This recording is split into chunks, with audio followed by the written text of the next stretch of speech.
ये हैं बदलो की नशरियात। खुशामदीद कहते हैं आपको अंगेख में। मैं हूं शापारा सलीम इम्तियाज़ आलम के साथ बदलो चैनल पर। दुनिया बदल रही है और चीन के ख़िलाफ़ जो है वो सख्त जंग का आगाज़ हो चुका है। वाशिंगटन में क्वाड यानी कि अमेरिका, भारत, जापान और ऑस्ट्रेलिया जो है वो चीन के ख़िलाफ़ इजलास कर रहे हैं, जबकि दूसरी जानिब जो है वो सिक्योरिटी कौंसिल यूएन की जो है उन्होंने तालिबान के आगे 5 मुतालबात रखे हैं, जबकि वज़ीर आज़म इमरान खान के मुताबिक जो है वो इलाकाई ममालिक जो हैं उनको इस बात से मुंसलिक कर दिया गया है कि तालिबान की हुकूमत को मान लिया जाएगा और खत्ते की जो है वो अमन को बरकरार रखा जाए। और last but not the least, चीन के ख़िलाफ़ जो है इस नई सर जंग के आगाज़ पर सूरत हाल क्या होगी, हम बात करेंगे इस तमाम मौज़ूआत पर। लेकिन आपको पहले याद दिला दूं कि अगर आपने अभी तक चैनल को सब्सक्राइब नहीं किया तो सब्सक्राइब कर लीजिए, बेल आइकन प्रेस नहीं किया तो प्रेस कर दीजिए।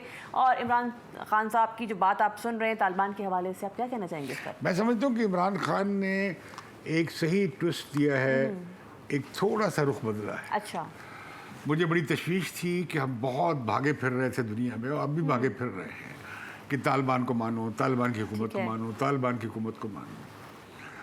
और यूएन के जो लोगों से मिल रहे हैं, हमारे वज़ीर ख़ारिजा वो भी ये कह रहे हैं। लेकिन जो इंटरव्यू दिया बीबीसी को और दूसरे इंटरव्यू जो दिए हैं इमरान खान साहब ने, वो अच्छे दिए हैं।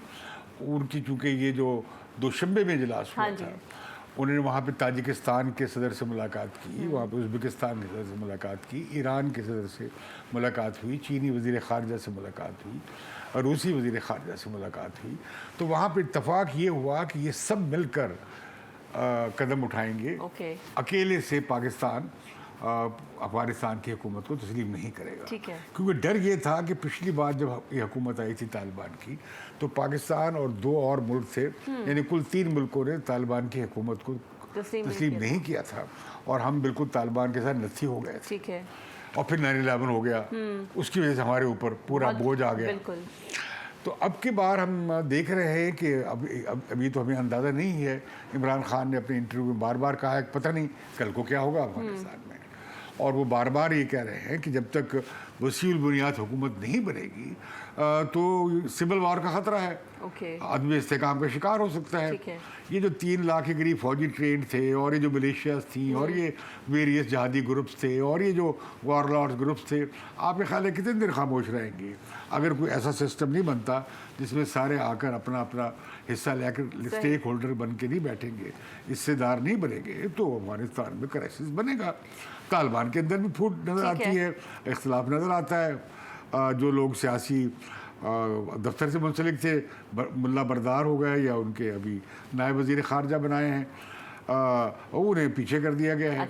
बल्कि ख़बर थी कि वो मारे गए हैं, फिर उनका एक इंटरव्यू रिकॉर्डेड जाहिर किया गया, लेकिन अभी तक पब्लिक में नहीं आए। एक आध उनकी मुलाकात हुई है, लेकिन वो भी खबरें हैं।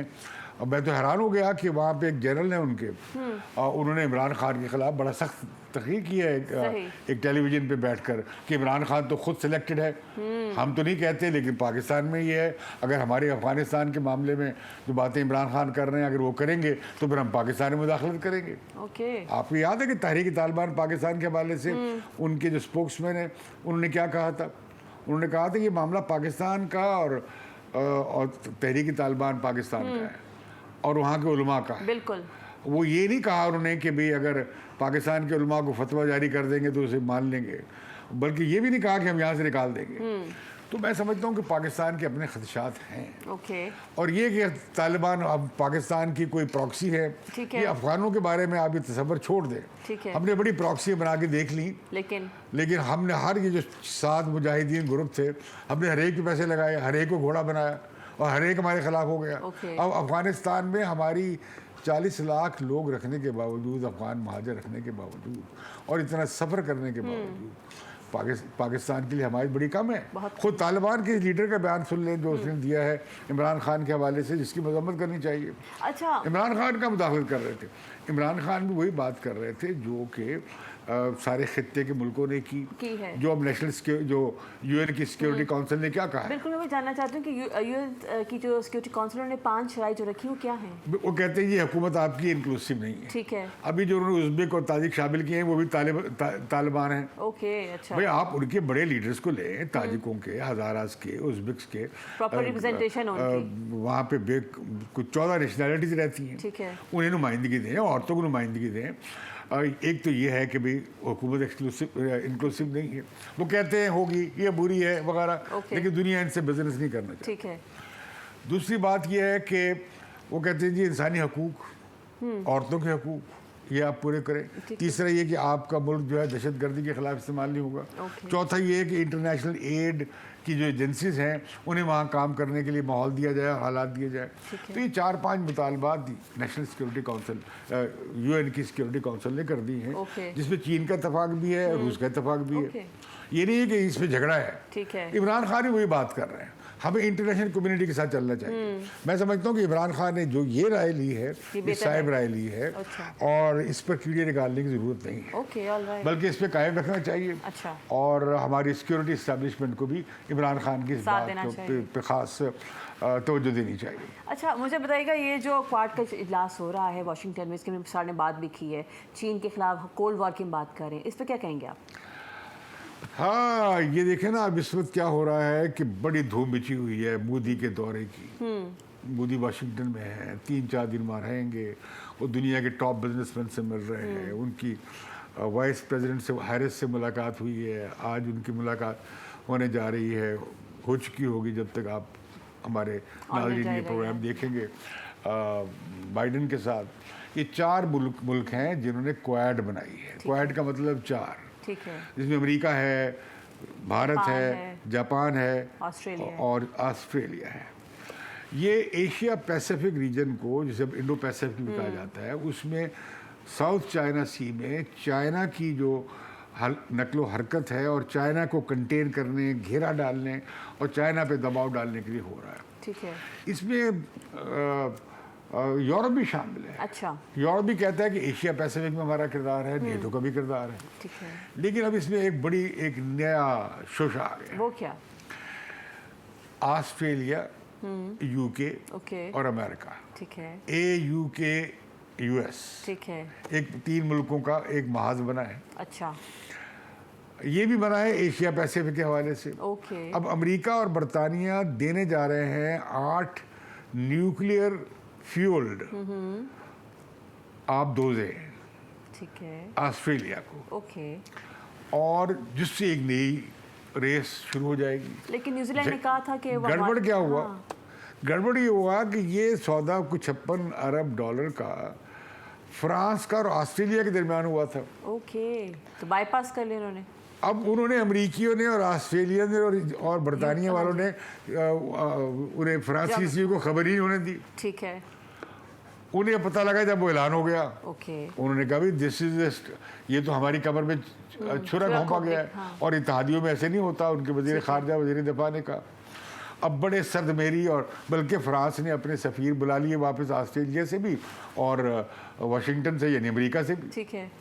अब यूरोप में वो कह रहे हैं कि हमें अपना खुद मामला तय करना चाहिए। सिक्योरिटी का यूरोप में और अमेरिका में एक फड्डा पड़ गया है। ओके। अब यूरोपियन कह रहे हैं कि अच्छा जी नेटो तो का मतलब तो ये नहीं था जो अब आप बनाने जा रहे हैं।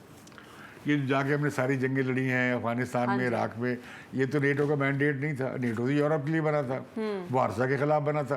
तो हमें रीडिफाइन करना पड़ेगा नेटो क्या हो। ओके। और फ्रांस ने भी इसरार किया है कि एशिया पैसिफिक में हमारा भी किरदार है। ठीक है। चीन को हम भी कंटेन करना चाहते हैं। लेकिन अब मसला ये हुआ है कि चीन का ये जो रोड एंड बेल्ट का जो मंसूबा था, इसमें कुछ 17 और यूरोपीय यूनियन के भी 11 मुल्क और कुल मिला के कुछ 24 मुल्क शामिल हैं यूरोप के, जो जिनके साथ जो इसमें शामिल हो चुके हैं। अच्छा। इसमें इटली भी शामिल है। जर्मनी के साथ भी उनकी बहुत बड़ी तिजारत हो रही है और पोर्ट पे उनके साथ बड़ा कोलैबोरेशन हो रहा है। ठीक है। अब चीन दुनिया की एक बड़ी माशी ताकत बन चुका है। ठीक है। चीन छोटा सा मुन्ना मुल्क भी नहीं है जिसे अमेरिका हड़प कर जाएगा, आगे बम्बारमेंट शुरू कर देगा। सही। दुनिया की जो सप्लाई चेन है उसका 30% चीन के पास है। ठीक है। और दुनिया की जो इलेक्ट्रॉनिक गुड्स और दूसरी हाई क्वालिटी गुड्स सब 70% चीनियों के पास है। ओके। और चीनी जो है, इसको 4 बड़े बैंक दुनिया के, वो 10 बैंकों में से 4 चीन के हैं। ठीक है। और चीन ने $2 खरब के बॉन्ड्स खरीदे हैं अमेरिका को कर्ज दिया हुआ है इतना ही ट्रिलियन डॉलर्स का। ठीक है। अमेरिकी मीशत ऐसे उड़ जाए फक करके अगर वो पैसे विड्रॉ कर ले। फिर अमेरिका की मंडी जो है उसमें कंज्यूमर्स को, सार्फिन को जो सस्ती अशिया मिलती हैं वो चीन की अशिया है जिनका इस्तेसाल होता है। असल में चीन का इस्तेसाल अमेरिका कर रहा है। सही। कि वही चीज़ अगर अमेरिका में बनानी पड़े वो बनेगी $50 की, चीन उन्हें वो $5 में देता है। तो लिहाजा अमेरिका की जो इम्पोर्ट करने वाली है और बिजनेस के लोग हैं वो कहते हैं जी बंदिशें हटाएं जो आपने ट्रम्प के ज़माने में लगाई थी। ठीक है। लिहाजा काफ़ी अमेरिका के अंदर भी प्रेशर है। अब दुनिया बड़ी इंटरडिपेंडेंट हो गई है ग्लोबलाइजेशन के साथ। सही। देखिए 40 साल तक ग्लोबलाइजेशन हुई, उसमें चीन इस ग्लोबलाइजेशन का हिस्सा था और चीन ने ग्लोबलाइजेशन से बड़ा फ़ायदा उठाया। सही। उसने साइंस भी ली, टेक्नोलॉजी भी ली, बच्चों को तालीम भी दिलवाई, उसने सरमायाकारी भी कराई। चीन में सारी दुनिया के जो पेटेंट थे और जो ये जो थी कंपनियां थी, बड़ी बड़ी मल्टीनेशनल कॉर्पोरेशन जाके सरमायाकारी की। और चीन ने अपने आप को खूब हर मैदान में जो कहा जा रहा है कि तीसरा जो सनती इनकलाब है वो भी चीन में हो गया। चौथा जो इनकलाब है सनती इनकलाब, जिसमें हाई टेक और ये आर्टिफिशियल इंटेलिजेंस और इसमें बायोटेक्नोलॉजी वगैरह शामिल हैं, वो भी चीन में हो गया। और चीन उसमें अब अमेरिका से आगे चला गया। सही। उन्होंने कहा हम मार पे पहुंच गए, चीन ने कहा हम भी मार पे पहुंच गए। तो लिहाजा एक मुकाबला चल रहा है, सख्त मुकाबला। अच्छा चीन जो है ना वो ने ऐलान किया है कि हम किसी के मुल्क पे कब्जा नहीं करेंगे, हम कहीं फौज कशी नहीं करेंगे। ठीक है। हम कहीं कब्जागिरी नहीं करेंगे। हम दुनिया पे, वो कहते हैं यूएन के तहत जो मसावात का तस्वर है और ये जो पीसफुल बकाए बाहमी के जो 5 असूल हैं उस पर अमल दरामद करना चाहिए। इंटरनेशनल ऑर्डर वही है जो यूएन बनाए, ना कि वो जो अमेरिका बना रहा है। ठीक है। अब अमेरिका के वर्ल्ड ऑर्डर को चैलेंज कर रहा है चीन। ओके।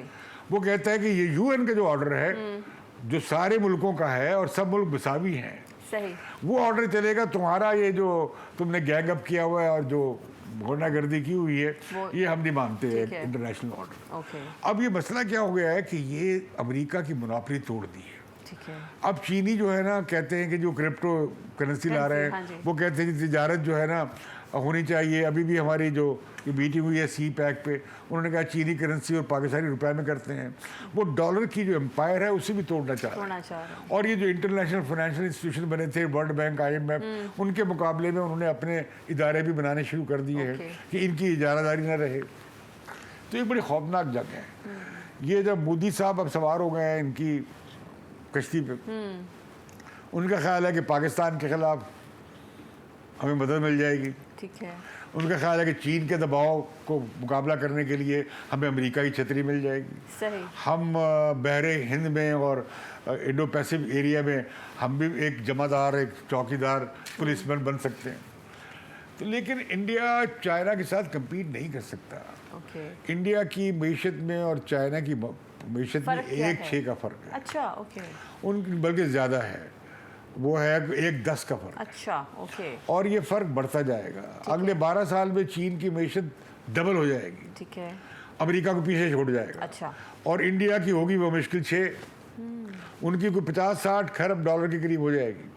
अमेरिका, चाइना की ज़्यादा, इंडिया की ज़्यादा 6 खरब डॉलर जो होगी मीशत होगी। ठीक है।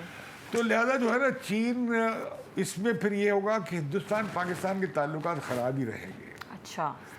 और पाकिस्तान को चीन पे ज़्यादा इंहिसार करना पड़ेगा इस दबाव को कम करने के लिए। ठीक है। इनकी ये उम्मीद कि जिन्हें हम तो इस तकसीम दुनिया की नहीं हो रही है उसका हिस्सा नहीं बनेंगे, फलां करेंगे, ये इस ख्वाहिश में है कि हिंदुस्तान के ख़िलाफ़ चलो अमेरिका इंसानी हकूक़ का मसले उठा दे। अच्छा। कुछ छोटी सी हम उनसे मदद की तवक्को रखते हैं, ये भूल जाए। यकीनन जो अक़लियतों के हवाले से, मुसलमानों के हवाले से जो ज़्यादती हो रही है उनका फ़ॉरेन ऑफिस ज़रूर मसला उठाएगा। क्योंकि वो अब एक ही आ रहा है ना, अब ये ह्यूमैनिटेरियन इम्पीरियलिज्म होगा। पहले ये था वॉर ऑन टेरर वाला, सही है, इम्पीरियलिज्म। अब ये ह्यूमैनिटेरियन इम्पीरियलिज्म होगा कि चीन में हांगकांग में हालात ठीक नहीं है, चीन में उनके सिंगकियांग में हालात ठीक नहीं है, चीन में ये जो दूसरा टूटा हुआ हिस्सा है उसमें जो है चीन जो है ना दबाव बढ़ा रहा है। ठीक है। चीन जनाब साउथ चाइना सी में आगे बढ़ रहा है। तो अब वहाँ खिचड़ी पक रही है वाशिंगटन में। ओके। पाकिस्तान को अमेरिका से ज़्यादा उम्मीद नहीं रखनी चाहिए। ठीक है। ये जो अमेरिकी सेक्रेटरी खारजा की और शाह महमूद कुरैशी साहब की मुलाकात हुई है, उसमें उन्होंने क्या कहा है कि जी आपने बड़ा शुक्रिया जो आपने काम किया इनकला के वक्त, उसके अलावा कोई बात नहीं। ओके। वो अपनी पॉलिसी ऐलान करने जा रहे हैं सर्दियों के अंदर, अगले 2-1 महीने में। एक बड़ी उनकी स्ट्रेटेजिक एक नया पैराडाइम शिफ्ट होने जा रहा है अमेरिका का, जो चीन के खिलाफ है। चीन से हमें अपने ताल्लुकात को हम संजीदगी से नहीं ले रहे हैं।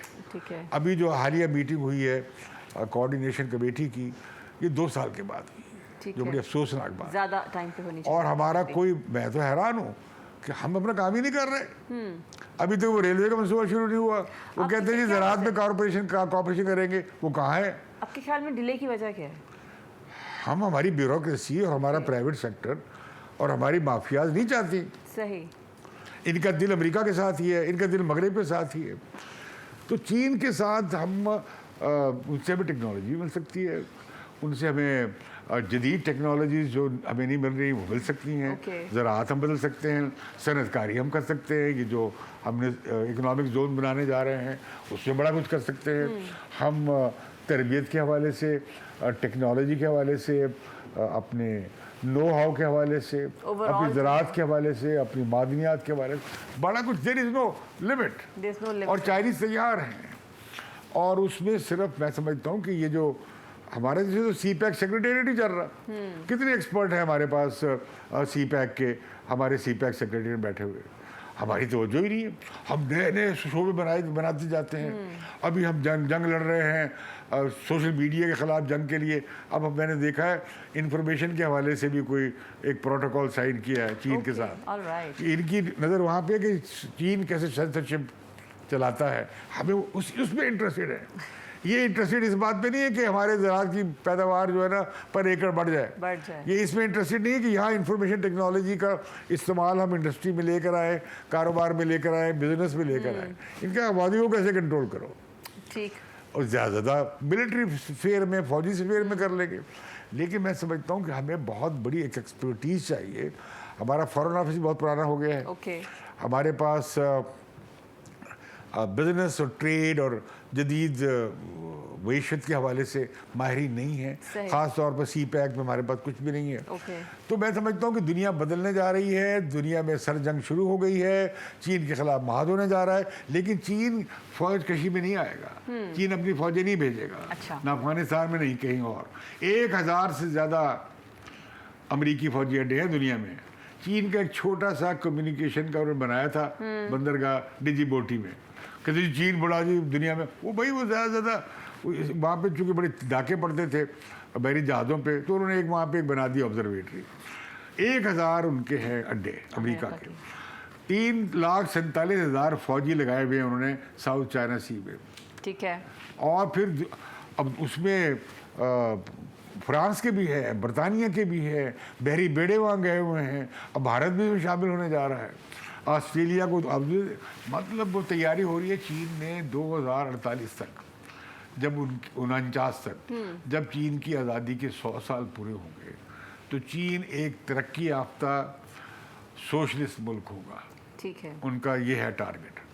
2021 तक उन्होंने कहा कि चीनी कम्युनिस्ट पार्टी की 100 साल के वक्त कि ये एक मॉडरेटली खुशहाल मुल्क जिसमें पॉवर्टी ख़त्म कर दी। अगले 30 साल उन्होंने इस पे लगा रहे हैं। वो कहीं फौजी अड्डे बनाने नहीं जा रहे, ना पाकिस्तान में, ना अफगानिस्तान में, ना वो अफगानिस्तान में अमेरिकी फौजों की जगह वो लेने जा रहे हैं। ये आप बिल्कुल तवक्को न रखें, ना चीनियों ने करना है। ठीक है। तो लिहाजा चीनियों से जो हम फ़ायदा ले सकते हैं वो उनकी टेक्नोलॉजी से, साइंस से, उनकी इंडस्ट्री से, उनकी तहकीक से, इकोनॉमिक स्ट्रक्चर जो है उससे। हाँ, हमें पता होना चाहिए कि हमारी अमलियतें क्या है। चीनी ये नहीं कह रहे कि आपकी अमलियतें हम तय करेंगे, हमने तय करनी है, लेकिन हम तय नहीं करते। कभी किसी वजीर की कोई ख्वाहिश होती है, नवाज शरीफ की ख्वाहिश थी कि मोटरवेज बन जाए और बिजली का मसला हल हो जाए, वो मोटरवेज बनने शुरू हो गई। अब ये भी आ गए मोटरवेज पे। हाँ जी, बिल्कुल ऐसा ही है। ऐसा ही है। तो वो इसलिए कि काम ही नहीं किया हुआ, तो जो नहीं करते। अब PC1 की कोई 10 हैं जो जिनके PC1 नहीं बने मंसूबे। ठीक है। अभी उन ग्रुपों की जिम्मेदारी लगाएगी कि PC1 बनाने में रफ्तार तेज की जाए। कोई चीज़ ऑन ग्राउंड नहीं है। That is a very horrible reality. बल्कि ये हुआ है कि ये कह रहे थे कि जो चीनी अपने जो बिजली के मंसूबे हैं और उनकी वो इन्होंने IPP से बात की थी, उन्होंने कहा जी हम नहीं करेंगे, जो आपसे तय हो गया तय हो गया। तय हो गया।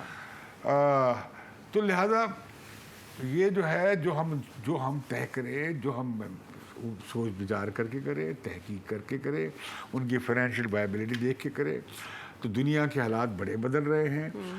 अमेरिका के हमारे ताल्लुकात आप भूल जाएं, अमेरिका ने ही अगर $9 अरब दे रहे हैं तालिबान को, तो फिर अमेरिका की शर्तें चलेगी ना। बिल्कुल ठीक चीन है। की या उज़्बेकिस्तान की या नहीं ताजिकिस्तान की या पाकिस्तान की शराइत तो तय नहीं होंगी। सही। एक चीज़ बता दूं आपको, तब्दीली आ गई और जी प्लीज। ये जो आलमी जहाद था ना उसका जवाल हो गया है। अच्छा। अलकायदा के भी जहाद हो गया और ये जो बनी थी इस्लामिक स्टेट IS, अच्छा, ओके। उसकी क्या वजह हुई कि इन्होंने तमाम दुनिया को टारगेट कर दिया। ठीक फिर इनकी खूब इस्लामिक हाँ। स्टेट के खिलाफ बहुत बड़ी अमेरिका ने कार्रवाई की। ठीक है। इसी तरह अलकायदा के खिलाफ अमेरिका ने बड़ी कार्रवाई की अफगानिस्तान में और पाकिस्तान में। ये जो अब मकामी जो जहादी तंजीमें हैं अब वो नशोनुमा पाएंगी, जोर वो पकड़ने की कोशिश कर फैलेंगी रही हैं। क्योंकि वो मकामी हालात में काम कर रही होंगी। ठीक है। उन्हें मगरिब भी अटैक नहीं करेगा, उन्हें क्या फ़र्क पड़ता है अगर अफगानिस्तान में बुनियाद परस्त जो है इंतहाई कंजर्वेटिव आ जाते हैं, ओके। उन्हें कोई फ़र्क नहीं तो इसका पड़ेगा। मतलब है कि फिर आलमी लेकिन इससे हमें फ़र्क पड़ने लगेगा। अच्छा, ओके ये जो तहरीक तालिबान पाकिस्तान है ये बड़ी तकड़ी होकर पाकिस्तान में दाखिल होगी। ओके। इनके साथ और जहादी ग्रुप भी शामिल होंगे। ठीक है। मुमकिन है कल को तालिबान भी शामिल हो जाए। ओके। अगर शामिल नहीं होंगे कम से कम उसकी वो उन्हें रोकेंगे नहीं। ठीक है। तो पाकिस्तान को होशियार रहने की ज़रूरत है। ओके। और हम यहाँ बहुत तराने गा रहे हैं back, तालिबान easy की है। फतह के और अमेरिका सही। की हजीमत के। अमेरिका को जो इत्मीनान है वो ये है कि अब इंटरनेशनल टेररिज्म की तंजीमों की हवा निकल गई है। ये लोकल लेवल पे करते रहे। ये देख तेरा तालिबान कितना ताउन कर रहे थे अमेरिका के साथ। एक साल से जंग बंद थी अमेरिका की और बिल्कुल, तालिबान ठीक है। की, फिर दोहा माहिदा कर दिया, वो फारिग कर दी हुकूमत जो बनाई थी। सही। फिर किस तरह ट्रांसफर ऑफ पावर की, तालिबान को मज़ाहमत ही नहीं मिली। फिर जब अमरीकी फौजी जा रहे थे और लोग जा रहे थे तो किस तरह ताउन कर रहे थे तालिबान और वो।